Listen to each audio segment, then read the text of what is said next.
आज की कहानी गाय और शेर की कहानी है। तो आइए शुरू करते हैं। एक पहाड़ी के नीचे रामगढ़ नाम का एक गांव था। गांव के सारे जानवर हरी घास खाने के लिए सुबह उसी पहाड़ी के ऊपर बसे जंगल में जाते और शाम होते होते घर वापस आ जाते थे। हर दिन की तरह लक्ष्मी नाम की एक गाय अन्य गायों के साथ उसी पहाड़ी के जंगल में घास खाने के लिए गई थी। वह हरी घास खाने में इतनी ज्यादा प्रसन्न थी कि वह कब एक शेर की गुफा के पास पहुंच गई उसे पता भी नहीं चला। शेर अपनी गुफा में सो रहा था और वह पिछले 2 दिनों से भूखा भी था। जैसे ही लक्ष्मी शेर की गुफा के पास पहुंची, गाय की खुशबू से शेर की नींद खुल गई। वह शेर धीरे धीरे गुफा से बाहर आया और गुफा के बाहर गाय देखकर खुश हो गया। शेर ने मन ही मन में सोचा कि आज उसकी 2 दिनों की भूख मिट जाएगी। वह इस तंदुरुस्त गाय का ताजा मांस खाएगा और यह सोचकर उसने तेज दहाड़ लगाई। लक्ष्मी शेर की दहाड़ सुनकर डर जाती है। जब वह अपने आसपास देखती है तो वहां दूर दूर तक उसे कोई भी दूसरी गाय नहीं दिखी। जब वह हिम्मत करके पीछे मुड़ी तो उसे सामने शेर खड़ा हुआ दिखाई दिया। उस शेर ने लक्ष्मी को देखकर फिर से दहाड़ लगाई और लक्ष्मी से कहा, मुझे 2 दिनों से कोई शिकार नहीं मिल रहा था। मैं भूखा था। शायद इसलिए भगवान ने मेरा पेट भरने के लिए तुझे मेरे यहाँ पर भेजा है। आज मैं तुझे खाकर अपनी भूख मिटा लूंगा।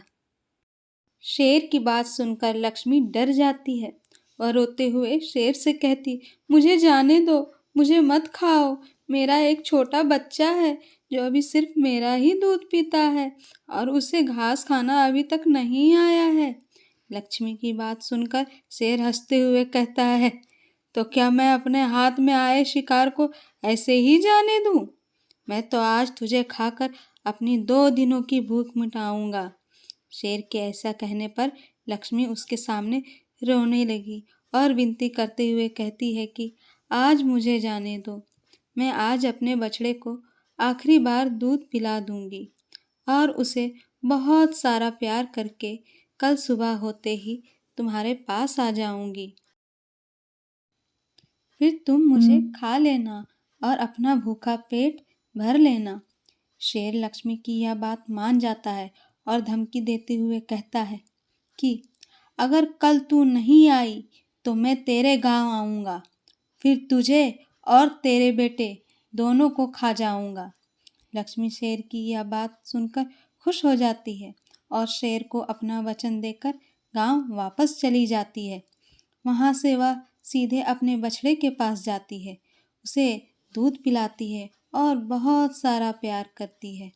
फिर बछड़े के शेर के साथ हुई सारी घटना बताती है और कहती है कि उसे अब अपना ख्याल खुद ही रखना होगा।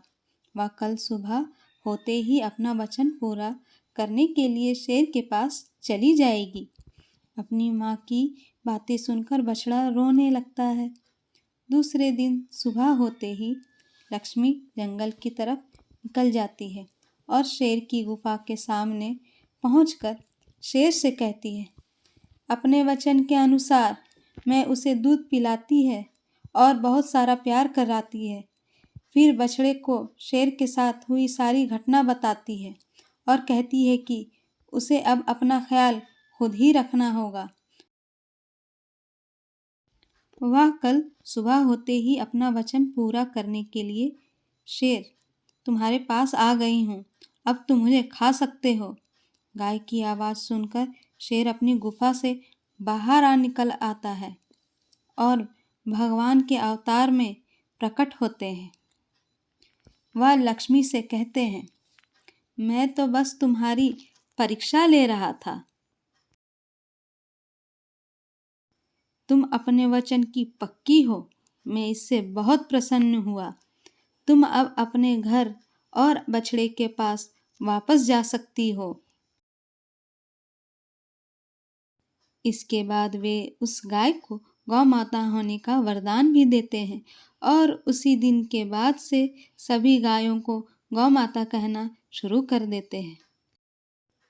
तो इस कहानी से हमें ये सीख मिलती है कि हमें जान की बाजी लगाते हुए भी अपने दिए हुए वचन को पूरा करना चाहिए। यही हमारा दृढ़ व्यक्तित्व को दर्शाता है। Thanks for watching my video और मेरे चैनल को सब्सक्राइब करना ना भूलें। तो मेरे चैनल को सब्सक्राइब करें, लाइक करें, कमेंट करें और शेयर करें।